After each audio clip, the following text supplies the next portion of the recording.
ఈరోజు ఇంత సమయం ఆత్మకూరు నియోజకవర్గ అభివృద్ధిలో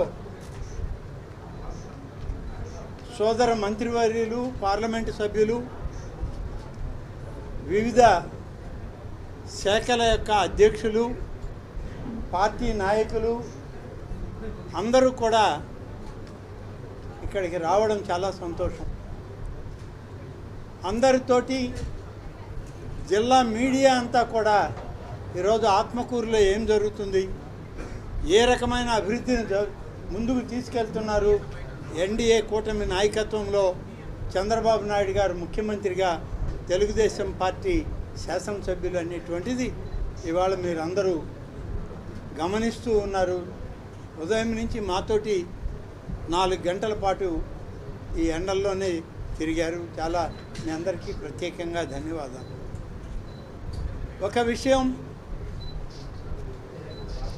ఈ నియోజకవర్గం 2014 తర్వాత పూర్తిగా నిర్లక్ష్యం చేయబడినటువంటి నియోజకవర్గం. దురదృష్టం ఏమంటే 2014లో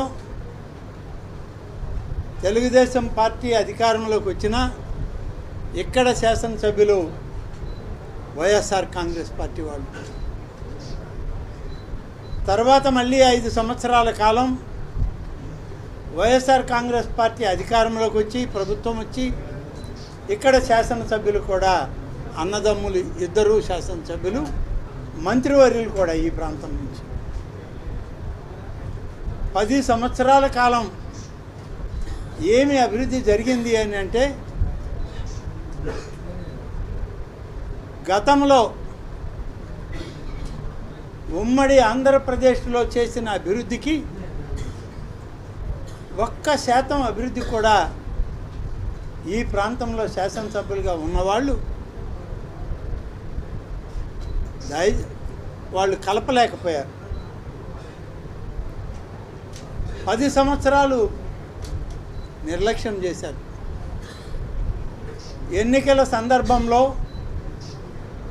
కూటమి నాయకుడిగా, తెలుగుదేశం పార్టీ జాతీయ అధ్యక్షుడిగా శ్రీ చంద్రబాబు నాయుడు గారు యువగళం పాదయాత్రలో ఈ నియోజకవర్గం మొదటి అడుగు ఈ జిల్లాలో పడితే ఆనాడు జనార్దన్ రెడ్డి గారు, నేను అనేక మందిని ఆ యువగళం పాదయాత్రలో, నారాయణ గారు, అజీజ్ గారు, శ్రీనివాసులరెడ్డి గారు, ఇలాంటి వాళ్ళందరినీ కలుపుకొని యువగళం పాదయాత్రను చేశాం. చేసిన సందర్భంలో అనేక హామీలు ఇచ్చాం. నిర్లక్ష్యం చేయబడ్డ ఆత్మకూరు నియోజకవర్గాన్ని అభివృద్ధిలోకి మళ్ళీ పట్టాలెక్కించి అభివృద్ధి చేయడం జరుగుతుంది. ఈ ప్రాంత ప్రజలు మద్దతు కోరుతున్నాం, మద్దతు ఇవ్వండి. మీ అందరి యొక్క ఆశలకు అనుగుణంగా పరిపాలన సాగుతుందని చెప్పి మా జాతీయ నాయకులు చంద్రబాబు నాయుడు గారు కానీ, లోకేష్ గారు కానీ చెప్పడం జరిగింది. అధికారంలోకి వచ్చాం. కూటమి ప్రభుత్వం అధికారంలోకి వచ్చాక భారతీయ జనతా పార్టీ, జనసేన, తెలుగుదేశం పార్టీ 3 పార్టీల కలయికతో శ్రీకారం చుడతామని చెప్పి ఆలోచన చేస్తే, గతంలో ఏవైతే నిలిచిపోయినావో మొదలుపెట్టి, అంటే ఉమ్మడి ఆంధ్రప్రదేశ్లో 2014కు ముందు మొదలుపెట్టి ఆగిపోయిన పనులు ఏవైతే ఉన్నాయో ఇవి ఒకటొకటిగా పూర్తి చేసి తొలి సంవత్సరంలో, తర్వాత 4 సంవత్సరాల కాలం మరింత వేగవంతమైన అభివృద్ధిని సాధిద్దామని అందరం కలిసి మాట్లాడుకున్నాం. అందులో ప్రధానమైనటువంటిది సోమశిల ప్రాజెక్టు. సోమశిల ప్రాజెక్టులో అన్నమయ్య ప్రాజెక్టు కొట్టుకుపోయి సోమశిల ప్రాజెక్టు నిరర్ధకమైపోతుందేమో అనేటువంటి భయాందోళనలో 10 లక్షల ఎకరాల రైతాంగం ఉంటే గడిచిన 5 సంవత్సరాల్లో ప్రభుత్వం తట్టడు కాంక్రీట్ వేసేటువంటి పరిస్థితి కూడా చేయలేదు. మేము అనేక సందర్భాల్లో పోరాడాం మీటింగుల్లో. అయినా మమ్మల్ని గుర్తించలేదు, పట్టించుకోలేదు. ఈ ప్రభుత్వం అధికారంలోకి వచ్చిన తర్వాత చంద్రబాబు నాయుడు గారు ముఖ్యమంత్రి అయ్యాక ఆయన కలవడం జరిగింది. సోమశిల ప్రాజెక్టు గురించి మీకు తెలుసు. తెలుగు గంగల అంతర్భాగం. ఆ ప్రాజెక్టుకి ఏదన్నా జరిగితే నెల్లూరు జిల్లా రైతాంగం యొక్క ఉనికికే ప్రమాదం అని చెప్తే ఒకరోజు ఆయన శ్రీ సిటీలో ఒక ప్రోగ్రాంకి వచ్చి సోమశిలకి వెళ్ళి చూద్దాం, వీళ్ళందరూ ఏదో చెప్పారు వెళ్ళి చూద్దామని సర్ప్రైజ్ విజిట్ వచ్చాడు. మేము ఎవరం లేము ఇక్కడ.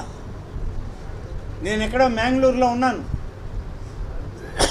నారాయణ గారు మరొక దగ్గర. ఇట్లా ఉంటే రాత్రి సమాచారం వస్తే మేమందరం వేకువజామునకి కార్లలో ప్రయాణం చేసి వస్తే ముఖ్యమంత్రి గారు రావడం, సోమశిల ప్రాజెక్టును చూడడం. సోమశిల హై లెవెల్ కెనాల్ ఎందుకు ఆగిపోయింది అని అంటే 10 సంవత్సరాలు కేవలం కాంట్రాక్టర్ల కోసం పనులు టెండర్లు పిలిచారే తప్ప పనులు చేయలేదని చెప్తే అక్కడికక్కడే ఆదేశాలు ఇచ్చాడు. మొదటి విడత కార్యక్రమంలో వెంటనే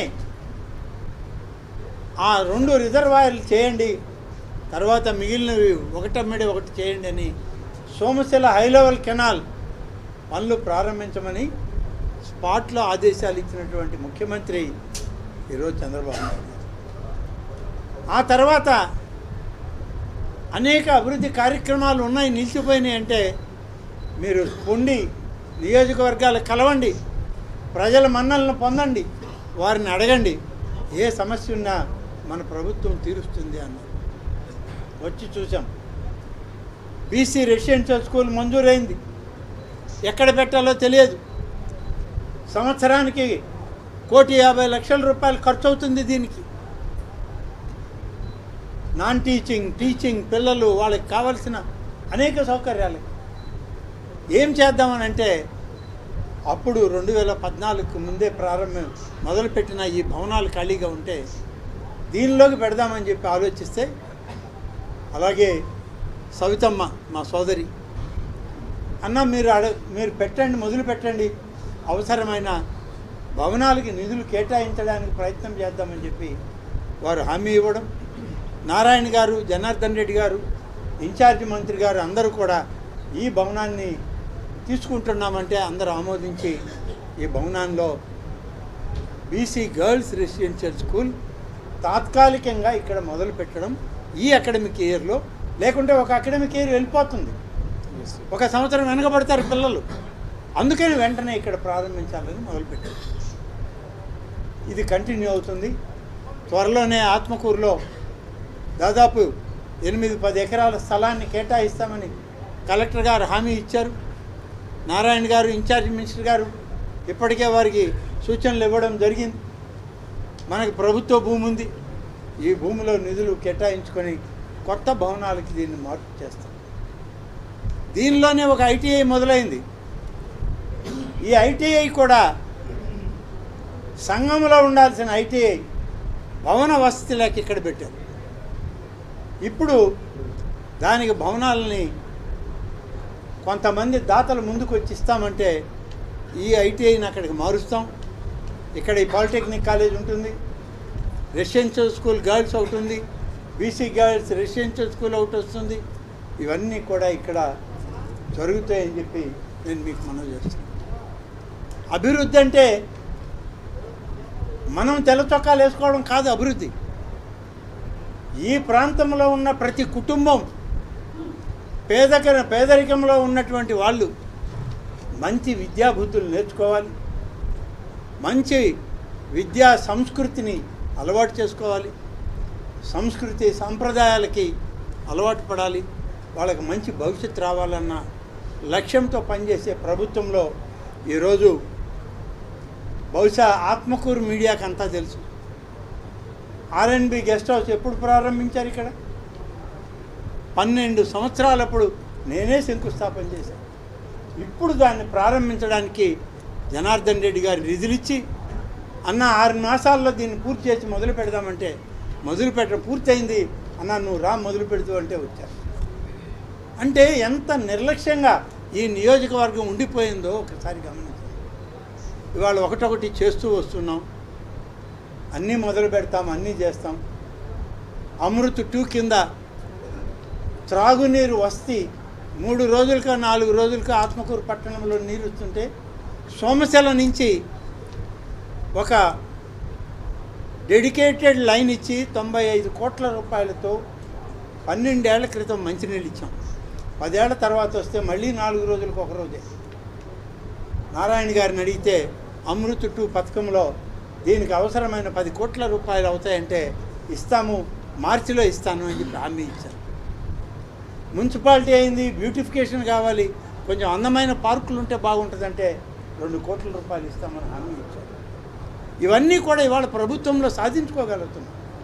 అడగందే అమ్మైనా పెట్టదు, ఇవాళ అడుగుతున్నాం. కావాలని వాళ్ళని ఒత్తిడి చేస్తున్నాం. ఈ ఆత్మకూరు అభివృద్ధిలో ఎందరు పెద్దల భాగస్వామ్యం. అలాగే పార్లమెంట్ సభ్యులు ప్రభాకర్ రెడ్డి గారు కేంద్ర ప్రభుత్వం ఇచ్చే హౌసింగ్ స్కీముల్లో వెనకబడిపోయింది ఈ ప్రాంతం అంటే వెంటనే మాట్లాడారు. హౌసింగ్ స్కీము మొదలు పెట్టడానికి ఇవాళ కేంద్ర ప్రభుత్వ నిధులు మనకు సమకూర్చే ప్రయత్నం చేశారు. తొందరలోనే హౌసింగ్ స్కీమ్ మొదలు కాబోతుంది ఇక్కడ. ఇట్లా ఒకటొకటి అన్నీ చేసుకుంటూ వస్తున్నాం. పెద్దలు అజీజ్ గారు వచ్చారు, ఏఎస్పేట దర్గా అభివృద్ధి కావాలన్నాం. నోడా చైర్మన్ గారు వచ్చారు, అర్బన్ డెవలప్మెంట్ అథారిటీ కింద మాకు నిధులు ఇవ్వండి, మంచి అవకాశం, మా వెనకబడిన ప్రాంతం చిన్న మున్సిపాలిటీకి డబ్బు ఇవ్వండి అని అడిగితే నారాయణ గారు చైర్మన్ గారితో మాట్లాడి నిధులు ఏర్పాటు చేస్తామన్నారు. ఏదైనా మనం ఒక ప్లాన్ చేసుకొని అడిగితే నిధులు ఒకటొకటిగా వస్తాయి. 5 సంవత్సరాల సమయం ఈ ప్రాంత ప్రజలు మా ప్రభుత్వానికి నాకు అవకాశం ఇచ్చారు. ఇందరు పెద్దల సహకారంతో మరింత అభివృద్ధి చేస్తామనేటువంటి విశ్వాసం నాకుంది. దాంతోనే ఇవాళ అందరూ కూడా సహకరించడానికి, ఆశీర్వదించడానికి ఇందరు పెద్దలు ఇక్కడికి వచ్చారు.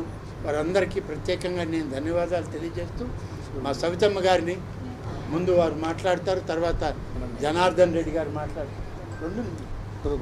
ఈ స్కూల్ గురించి శంకుస్థాపనలు, ఇనాగరేషన్స్ యాక్చువల్గా చేయడం నిజంగా చాలా సంతోషమైన విషయం.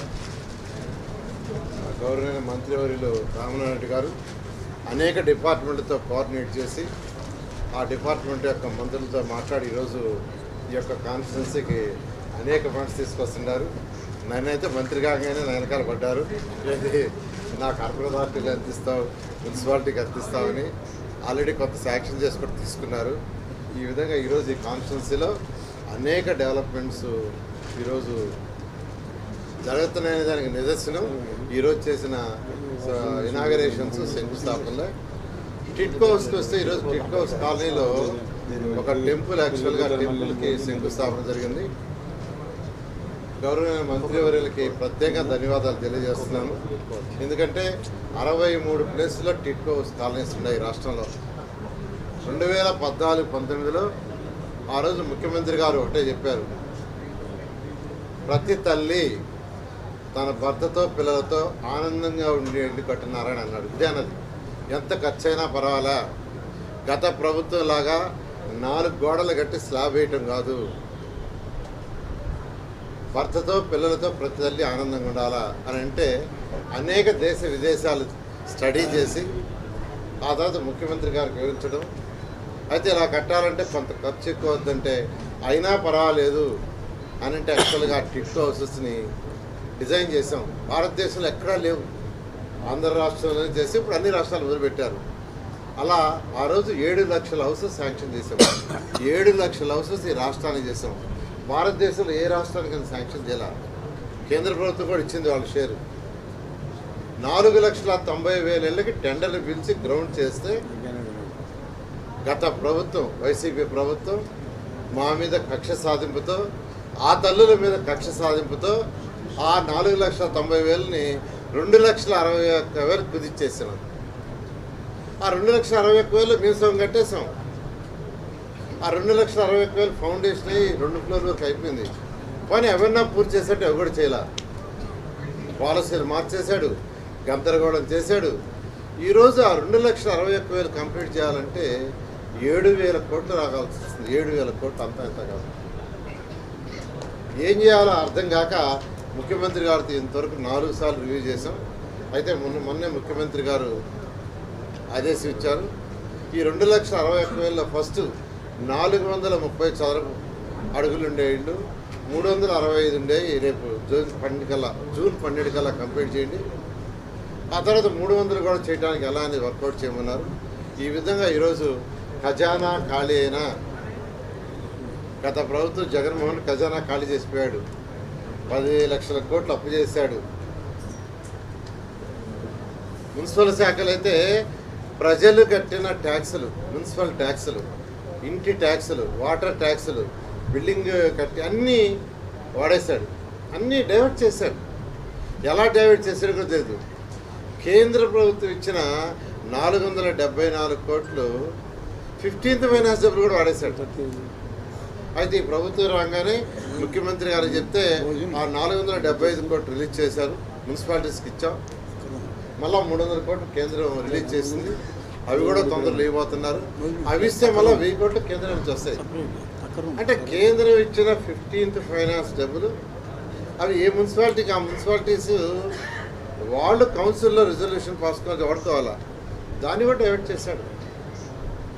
2019 ఫిబ్రవరిలో 5,350 కోట్లతో ఏషియన్ ఇన్ఫ్రాస్ట్రక్చర్ ఇన్వెస్ట్మెంట్ బ్యాంక్లో శాంక్షన్ చేయించాం. అది దేనికంటే డ్రింకింగ్ వాటర్ కోసం. అది 70% వాళ్ళు ఇస్తారు, 30% మనం పెట్టాలా. వాళ్ళు ఫస్ట్ ఇన్స్టాల్మెంట్ రిలీజ్ చేశారు. స్టేట్ 30% రిలీజ్ చేయక అది పోయినాయి. మన జూన్కి మొత్తం పోతే మళ్ళీ ముఖ్యమంత్రి గారిని అడిగి కేంద్రానికి చెప్పి మళ్ళీ 4 సంవత్సరాలు ఎక్స్టెండ్ చేయించాం. అమృతకి 8,500 కోట్లు ఇచ్చి ఫస్ట్ ఇన్స్టాల్మెంట్ ఇస్తే 3 సంవత్సరాల క్రితం రాష్ట్ర ప్రభుత్వం మ్యాచింగ్ ఇవ్వక అది అయిపోయింది. దాన్ని ఇప్పుడు రివైజ్ చేస్తున్నాం. స్వచ్ఛ భారత్లో 2,800 కోట్లు కేంద్రం ఇచ్చి ఫస్ట్ ఇన్స్టాల్మెంట్ 240 కోట్లు ఇస్తే రాష్ట్ర ప్రభుత్వం 140 కోట్లు ఇవ్వాలి. ఆ 140 ఇవ్వక ఆ 2,800 కోట్లు పోయింది. ఇలా గత ప్రభుత్వం ఆర్థిక వ్యవస్థని చిన్నాభిన్నం చేసింది. అయితే ఈరోజు మా ముఖ్యమంత్రి గౌరవనీయ నారా చంద్రబాబు నాయుడు గారు వారికి ఉన్న అపార అనుభవంతో ఈరోజు రాష్ట్రాన్ని ఆర్థిక స్థితిని మెల్లమెల్లగా తీసుకొస్తున్నారు. 7 నెలలు అయింది. ఈ 7 నెలల్లో ఉన్న ఇబ్బందుల్ని ఇప్పుడు తొలగించారు.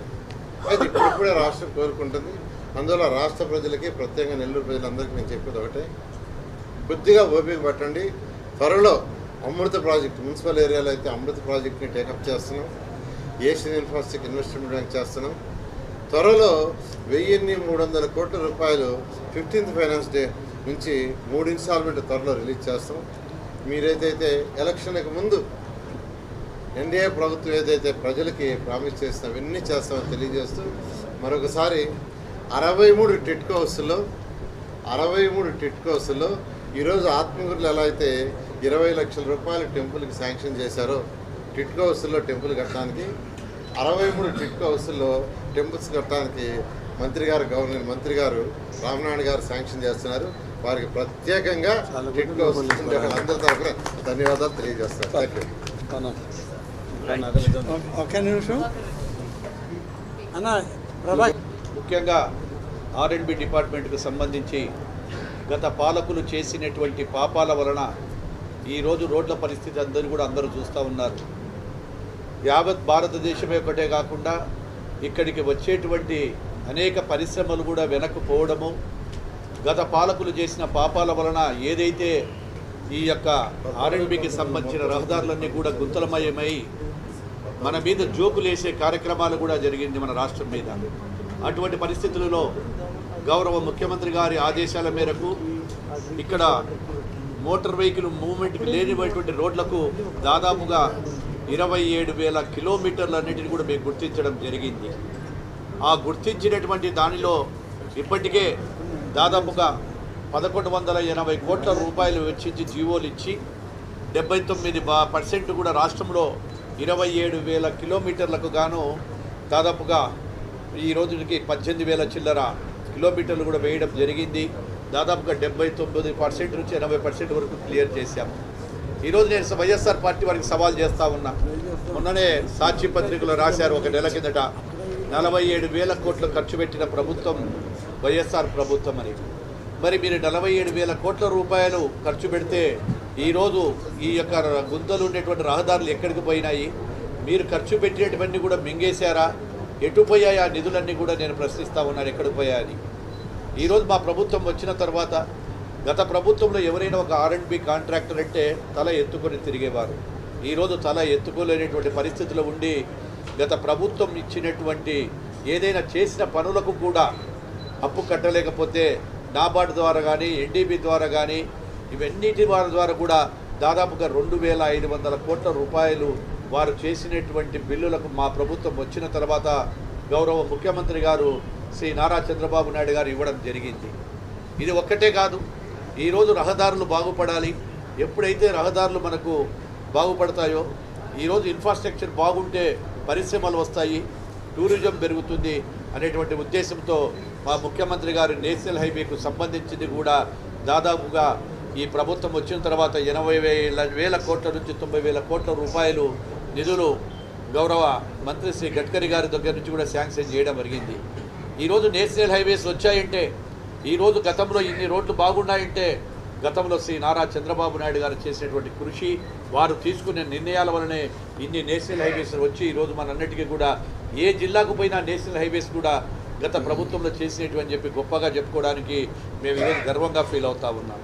ఈరోజు నెల్లూరు జిల్లాలోనే ఈ 4,000 కిలోమీటర్లు దాదాపుగా పార్ట్ హోల్స్ ఉంటే, ఈ గుంతలుంటే 80% భాగం ఇప్పటికే క్లియర్ చేయడం జరిగింది. కొన్ని వర్షాల కారణంతో కొన్ని చోట్ల ఇంకా చేయలేకపోయాము. మిగిలిన పనులు అన్నింటినీ కూడా ఈ నెలాఖరికి కూడా కంప్లీట్ చేస్తామని చెప్తా ఉన్నాము. నెల్లూరు జిల్లాకు సంబంధించి ఈ యొక్క పార్ట్ హోల్స్కి కూడా 37 కోట్ల రూపాయలు ఇవ్వడం జరిగింది. వీటన్నిటిని కూడా ఎక్కడైనా నాణ్యతతో ఉండాలి, నాణ్యతలో దెబ్బ ఎక్కడైనా ఉంటే అధికారుల మీద చర్యలు తీసుకోవడం ఉంటామని కూడా చెప్పడం జరిగింది. ఈరోజు PPP మోడల్లో ఇంకా రాష్ట్రంలో అభివృద్ధి చెందాలి అనేటువంటి ఉద్దేశంతో ఈరోజు 13,000 కిలోమీటర్లను PPP మోడల్లో మార్చాలని చెప్పి ఈరోజు కూడా ప్రతిపాదనలు కూడా తీసుకొని రావడం జరిగింది. ఆ PPP మోడల్లో కూడా ఎక్కడైతే అనువైన ఈ యొక్క రోడ్లు ఉన్నాయో వాటన్నిటిని కూడా ఏజెన్సీ ద్వారా త్వరలోనే చేసి ఏప్రిల్ మే మాసంలో ఈ PPP మోడల్ ద్వారా మరో 13,000 కిలోమీటర్లు కూడా ఈరోజు డబల్ రోడ్లను చేయడము, 4 లైన్స్ రోడ్లు చేయడం కూడా జరుగుతుందని తెలియజేస్తూ ఉన్నాను. ఏది ఏమైనా శ్రీ నారా చంద్రబాబు నాయుడు గారితోనే అటు అభివృద్ధి ఇటు సంక్షేమం అభివృద్ధి చెందాలంటే ఒక నారా చంద్రబాబు నాయుడు గారితోనే, ఈ కూటమి ప్రభుత్వంతోనే సాధ్యమని చెప్పి కూడా ఈరోజు తెలియజేస్తూ ఉన్నాము. అదేవిధంగా ఇంకా అనేకమైనటువంటి ప్రాజెక్టులు రాబోతూ ఉన్నాయి, నేషనల్ హైవే ప్రాజెక్టులు. వాటన్నిటిని కూడా ఈ యొక్క రాష్ట్రంలో మళ్ళీ R&B డిపార్ట్మెంట్ తల ఎత్తుకునే విధంగా, మళ్ళీ ఎవరైనా పరిశ్రమలు పెట్టాలంటే ఇక్కడికే రావాలనే విధంగా రాష్ట్రాన్ని ముందుకు తీసుకెళ్తామని చెప్పి మీకు అందరికీ కూడా తెలియజేస్తూ ఉన్నారు. ఈరోజు నెల్లూరు జిల్లా ఆత్మకూరు నియోజకవర్గంలో వాళ్ళ అభివృద్ధి కార్యక్రమాలను ప్రారంభోత్సవానికి వచ్చాం. నిజంగా చాలా ఆనందంగా ఉంది. ఎందుకంటే గతంలో ఆగిపోయిన పనులన్నీ మళ్ళీ మొదలు పెట్టడం, ఒక పక్క రాష్ట్రం పరుగులు పెడుతుంది, మరి ఇక్కడ నియోజకవర్గంలో కూడా మరి మంత్రి గారి ఆధ్వర్యంలో అభివృద్ధి పరుగులు పెడుతుంది విషయాన్ని తెలియజేస్తూ, మరి ఈరోజు ఇది బీసీల ప్రభుత్వం అని చెప్పడానికి మరొక నిదర్శనం. మన బడ్జెట్లో కూడా బీసీలకు పెద్దపీట వేసిన ప్రభుత్వం NDA ప్రభుత్వం తెలియజేయాలి. 39,000 కోట్ల నిధులు, 39,000 కోట్లు బడ్జెట్ ఇవ్వడం. అదే కాకుండా ముఖ్యమంత్రి గారు తెలియజేయడం ఒకటే, ప్రతి ఒక్క ఇంటి నుంచి కూడా ఒక ఎంటర్ప్రైనర్ తయారు చేయాలన్నదే ముఖ్యమంత్రి గారి లక్ష్యం. అదే ఉద్దేశంతో మా బీసీ వెల్ఫేర్ తరఫున కూడా సుమారుగా 1,33,000 మందికి స్వయం ఉపాధి పథకాల కింద కూడా ఈరోజు మేము రిలీజ్ చేసాం. అది 12వ తారీఖు వరకు కూడా ఎక్స్టెన్షన్ చేసాం. అంటే ప్రతి ఇంటి నుంచి ఒక ఎంటర్ప్రైనర్ తయారు చేసి వాళ్ళ కాళ్ళ మీద నిలబడాలనేదే ముఖ్యమంత్రి గారి అభిప్రాయం, ఆయన లక్ష్యం అనే విషయాన్ని కూడా మీకు తెలియజేస్తూ, అంతేకాకుండా మహిళా పక్షపాతి ప్రభుత్వం అని కూడా తెలియజేయాలి. అన్నగారి స్ఫూర్తితో మరి ముఖ్యమంత్రి చంద్రబాబు నాయుడు గారి విజనరీలతోనే మహిళలు వాళ్ళ కాళ్ళ మీద నిలబడాలనే ఉద్దేశంతో మరి మహిళలు కూడా సుమారుగా 1,00,000 మందికి ఉచిత టైలరింగ్ మిషన్, బీసీ వెల్ఫేర్ తరఫున ఉచిత టైలరింగ్ మిషన్ ట్రైనింగ్ ఇస్తూ వాళ్లకు ఉచితంగా మిషన్ కూడా ఇవ్వబోతున్నామన్న విషయాన్ని కూడా మీకు తెలియజేస్తున్నాం. అదేవిధంగా మరి ఈరోజు గత ప్రభుత్వం నిర్లక్ష్య వైఖరితో ఒక పక్క బీసీ రెసిడెన్షియల్ హాస్టల్స్ కావచ్చు, బీసీ హాస్టల్స్ పరిస్థితి మనం 5 సంవత్సరాలుగా చూసాం. నిర్వీర్యం అయిపోయన్న విషయం కూడా తెలుసు. కనీసం మినిమం రిపేర్లు కూడా ఇవ్వకపోవడంతో పిల్లలు ఒక పక్క హాస్టల్ వార్డన్స్ చాలా ఇబ్బంది పడ్డారు. ఒక పక్క డైట్ బిల్లు కూడా గత ప్రభుత్వం ఇవ్వకపోవడంతో కూడా పిల్లలంతా ఇబ్బంది పడ్డారన్న విషయం మేము ముఖ్యమంత్రి గారి దృష్టికి తీసుకెళ్ళాం. ముఖ్యమంత్రి గారు కూడా బీసీ హాస్టల్స్కి, రాష్ట్రంలో ఉండే బీసీ హాస్టల్స్ రెనోవేషన్స్కి అన్నిటికీ ఒక పక్క కలెక్టర్లతోనూ ఒక పక్క ఎంపీలతోనూ మరి గవర్నమెంట్ నుంచి నిధులు కూడా ఇవ్వడం జరిగింది. అదేవిధంగా బీసీ రెసిడెన్షియల్ స్కూల్స్ కూడా ఏదైతే మహాత్మా జ్యోతిరావు పూలే స్కూల్స్ ఈరోజు ఈ స్కూల్తో స్టార్టింగ్తో 108 స్కూల్స్ అయినాయి. 108 స్కూల్స్ కూడా తెలుగుదేశం ప్రభుత్వంలోనే 105 స్కూల్స్ తీసుకొచ్చాం.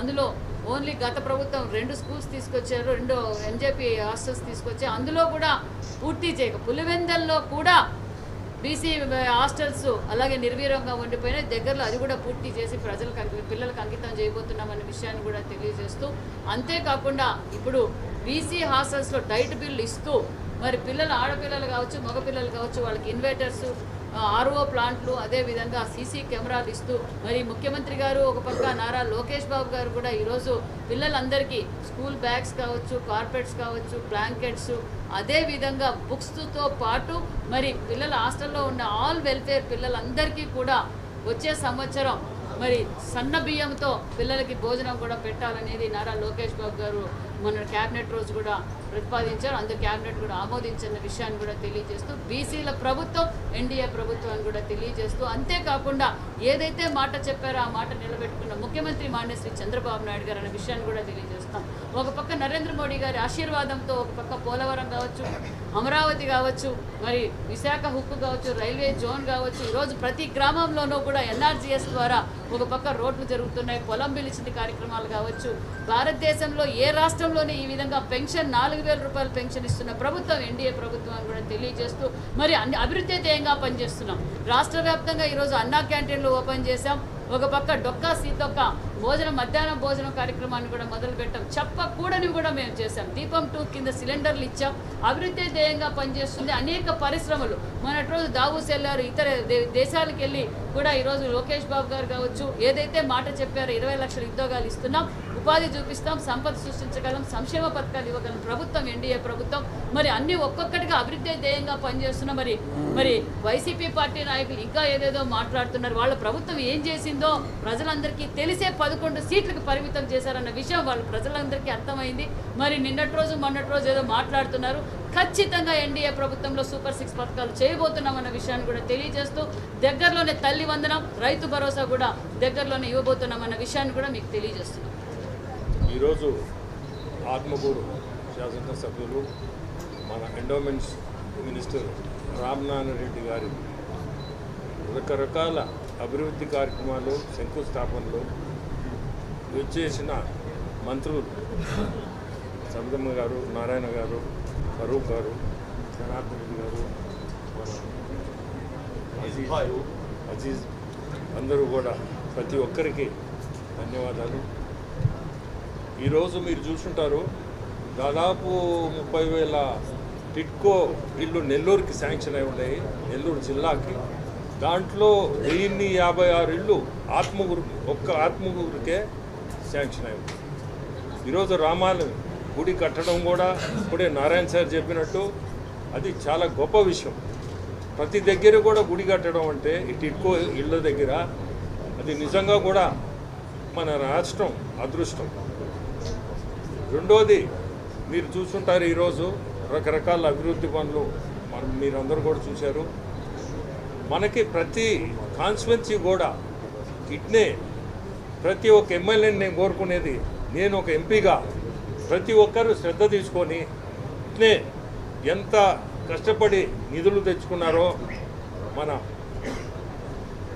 ఎమ్మెల్యే గారు రామనారాయణ రెడ్డి గారు, అఫ్కోర్స్ మినిస్టర్ కాబట్టి అందరూ కూడా సహకరించి ఇచ్చినట్టున్నారు. అట్నే ప్రతి ఒక్క ఎమ్మెల్యే కూడా కష్టపడి నేను కోరుకునేది నాకుండే అసెంబ్లీ సెగ్మెంట్స్లో ఒకటి మైనస్ చేస్తున్నా, ఎందుకంటే నారాయణ గారికి మనం చెప్పలేదు, ఆయనే ఒక ఇంపార్టెంట్ మంత్రి. సో ఆయన నిధులు ఆయన తెచ్చుకోగలుగుతాడు, ఆయన ఇవ్వగలుగుతాడు కూడా ప్రతి ఒక్కరికి. నేను కోరుకునేది ప్రతి ఒక్కరికి కూడా ఆయన కూడా ఖచ్చితంగా మంచి చూపు చూసి ప్రతి ఒక్కరికి కొంచెం నిధులు కూడా ఇచ్చి ఈ 7 కాన్స్టిట్యువెన్సీసు దాంట్లో 6 కాన్స్టిట్యువెన్సీస్కి డెవలప్మెంటల్ యాక్టివిటీస్ ముందుకు తీసుకోవాలని కోరుకుంటున్నాను. అట్టే మీ అందరికీ తెలిసి ఈ మధ్య రైల్వేస్ మనం ఎన్డీఏ భాగస్తులుగా ఉండవలన మనకి చాలా అదృష్టం. ఎందువల్లంటే రాష్ట్రానికి దాదాపు 9,400 కోట్లు బడ్జెట్లో రైల్వేస్కి డెవలప్మెంటల్ యాక్టివిటీస్కి దాదాపు శాంక్షన్ అయింది మన బడ్జెట్లో. అట్నే బీపీసీఎల్ మన ముఖ్యమంత్రి వర్యులు బీపీసీఎల్ ఒకటి, తర్వాత ఇండోసోల్ సోలార్ ప్యానెల్స్ తయారు చేసేది. ఈ 2 కూడా నా పార్లమెంట్లో మన జిల్లాలో రావడం మనందరూ అదృష్టం. అట్నే ఈ మధ్య సెంటర్ నుంచి ఈ మన వీవర్స్ పాటూరు వీవర్స్ క్లస్టర్ వాళ్ళకి కూడా ఈ మధ్య 78 లక్షలు రిలీజ్ చేశారు. దాదాపు 200 ఫ్యామిలీస్కి అది ఉపయోగపడింది. ఇట్లా రకరకాల స్కీమ్స్ ఇప్పుడు సూర్యాఘర్ పిఎం సూర్యాఘర్ కింద కూడా మంచి స్కీమ్ అది. మన ముఖ్యమంత్రులు చాలా దాన్ని అడ్వాంటేజ్ కూడా తీసుకోమని ప్రతి ఒక్కరికి చెప్తున్నాడు. మెయిన్లీ ఎస్సీసు ఎస్టీస్కి చాలా మంచి కార్యక్రమం అది. కానీ మనము ప్రతి ఒక్క కాన్స్టిట్యుయెన్సీలో ఎస్సీలు ఎస్టీలకి అది చాలా ఉపయోగపడుతుంది. దానికి సెంటరు మన స్టేట్ ఈరోజు మీరు ఐ థింక్ ఆమోదం కూడా ఇచ్చినట్టు ఉన్నారు మన క్యాబినెట్లో. కొంత ఏదో ఫండ్స్ కూడా మీరు సపోర్ట్ చేసేటట్టుగా అది కానీ వస్తే ఈ ఎలక్ట్రిసిటీ సైడ్ నుంచి కూడా ప్రతి ఒక్కరికి కూడా అది లాభపడతారు. స్పెషల్లీ ఎస్సీలు ఎస్టీలు. ఇటువంటి రకరకాల కార్యక్రమాలు మనము ఈరోజు ముందుకు తీసుకుపోతున్నాము. రాష్ట్రం కూడా ముందుకు పోతుంది. ప్రతి దగ్గర కూడా మీరు చూడండి అభివృద్ధి మెయిన్, సంక్షేమం అభివృద్ధి ఈ 2 పదాల మీదనే నడిపిస్తుంది గవర్నమెంట్ కూడా. ప్రతి ఒక్క నేను కోరుకునేది కూడా ఈ జిల్లా లాగానే ప్రతి జిల్లా కూడా ఇట్లా ఇండస్ట్రీస్ తెచ్చుకొని ముందుకు తీసుకోవాలని కోరుకుంటున్నాను.